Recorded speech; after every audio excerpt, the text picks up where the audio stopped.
Palm Sunday, also known as Palm/Passion Sunday, is for me one of the most difficult Sundays of the year on which to preach. Why, you may ask? Because in the course of just an hour or perhaps even less, we preachers are tasked with taking you, the congregation, from the emotional high of Jesus' triumphal entry into Jerusalem to the gut-wrenching betrayal and grief of the crucifixion. Easy peasy, as my son Hunter would say, except it's not. The reality is that this was an incredibly confusing and yes, emotionally wrenching week in the lives of Jesus and his disciples. And to not acknowledge that in some way seems wrong. It seems to be leaving out a big chunk of the story. So each year I struggle with how to make that shift from Palm Sunday to Passion Sunday in the course of just an hour, without having you walk out the door feeling that you've somehow been cheated on both sides. And as so happens, I begin the process of developing my sermon, heading in one direction only to find the Spirit leading in another as I sit down to actually write it. And that happened again this week. You'll notice the title you read there is not the one that's in your bulletin. But as I listened this week to a story that a friend told about something she'd experienced on a back road in Texas, and the timely insight she gained from her observation, I found myself going from a different kind of king to this title, Out of Death Can Come Life. I asked my friend to actually write the story down for me because my memory seems to not be what it used to be. I don't know if that's stress or aging or both. It doesn't really matter. The fact is, it's not as good as it used to be, so I asked her to write it down because I didn't want to mess up any of the details of this beautiful story she told. So here it is in her own words. So I'm a bit of a bird watcher, she says. As I drive down Texas roads, I'm constantly scanning the trees for glimpses of beautiful cardinals or sassy blue jays. I survey the power lines for scissortails or kingfishers. I'm always hoping to catch sight of a red-tailed hawk or even a smaller sparrowhawk.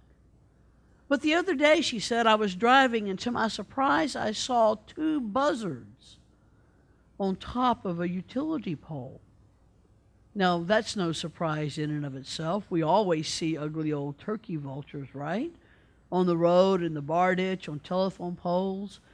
But these buzzards, well, these 2 buzzards sharing a perch at the top of that tall pole had spread out their wings to full span.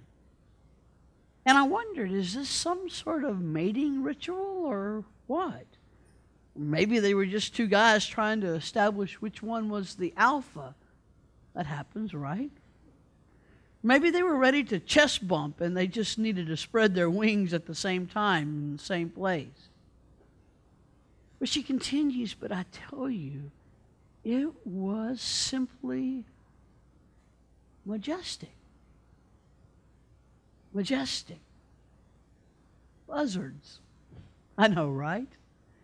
So I was telling a friend about it and I said, I couldn't take my eyes off of them. They were so majestic. I don't know what they were doing. Maybe I've just never thought of buzzards as majestic before. Eagles, yes. But buzzards? And because this friend knows a lot more about that sort of thing than I do, he reminded me that while buzzards eat carrion, dead fish and animals and such, almost exclusively, a lot of other birds of prey, including the bald eagle, the symbol of our country, also feed on death. And then he said the most profound thing of all. He said those birds are an important reminder to us that from death can come life. From death can come life. As my friend told that story, I thought, wow, isn't that what this week is all about? This week, the week we call holy, asks us to recall that very truth, that life can and does come from death. This week, we travel with Jesus to Jerusalem, to his last days on earth. Today, Palm Sunday, we wave palm fronds. We throw a ticker tape parade for the hometown hero, the new kid in town, the great hope. Surely this is the man who is going to end oppression and injustice and make life good for the little guys. But we know, don't we? We know that by Friday, this man will actually die a gruesome, torturous death on a cross. We often reserve our thoughts of death until Friday, but I think this week is actually full of a lot of different deaths, if you will. Think about it.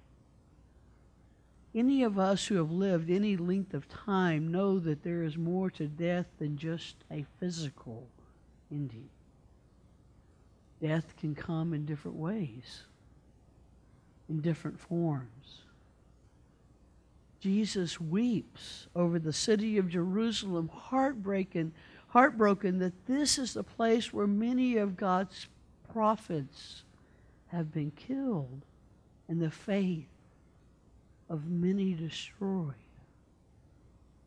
And as he does, I think a little piece of Jesus dies. Jesus gets angry and drives the money changers from the temple, trying to put to death an old system that had sucked the very life from the holy ways that God had designed. And when he does, I think Jesus suffers a little death. When he and his friends sit down to an ancient traditional meal, the Passover, he starts changing up the script, doing things a little differently, trying to help his disciples, his followers, see that God's kingdom isn't about empty words and rote routines. And when they stare back at him blankly, wondering what in the world he thinks he's doing, I think a little piece of Jesus dies. He even dares yet again to cross the familiar lines of one's place, trying to eradicate the erroneous idea that leaders are to be revered and esteemed. And instead, he does what? He kneels as a servant and he washes the feet of his disciples. And when they protest and suggest that it can't happen that way, when they still don't seem to understand all he's been trying to teach them, I think that yes, a little piece of Jesus dies. And death continues. Trust dies. Jesus suspects a friend is about to betray him, and as we know, he does. And he must cope with how little it cost to buy this friend's treachery. A sense of safety dies. His loyal friends can't even stay awake to guard him against impending danger as he prays there in the Garden of Gethsemane. Consistency dies as an adoring crowd who shouted hosannas then turns on him and are soon screaming, crucify him, crucify him, crucify him. The promise of allegiance dies. Lord, I will never leave you. But 3 times before the rooster crows, Peter stammers, I don't know what you're talking about. I don't know him. A mother-son relationship is brought to an end. And another part of Jesus' heart must die as he looks at Mary, knowing that he will soon be gone and can't take care of her and her other children as he's done before.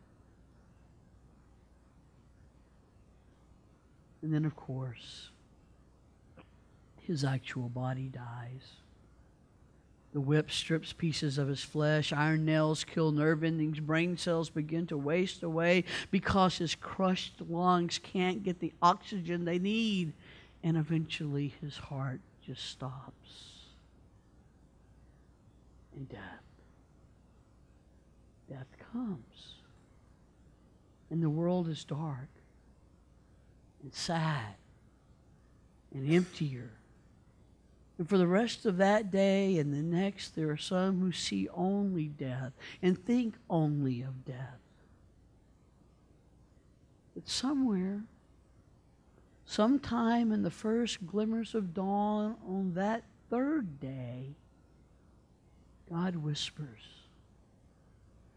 that majestic one on the pole, a reminder that from death can indeed come life. New life, abundant life, everlasting life.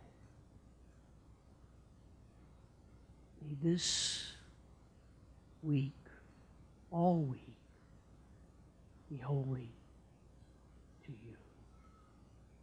Thanks be to God.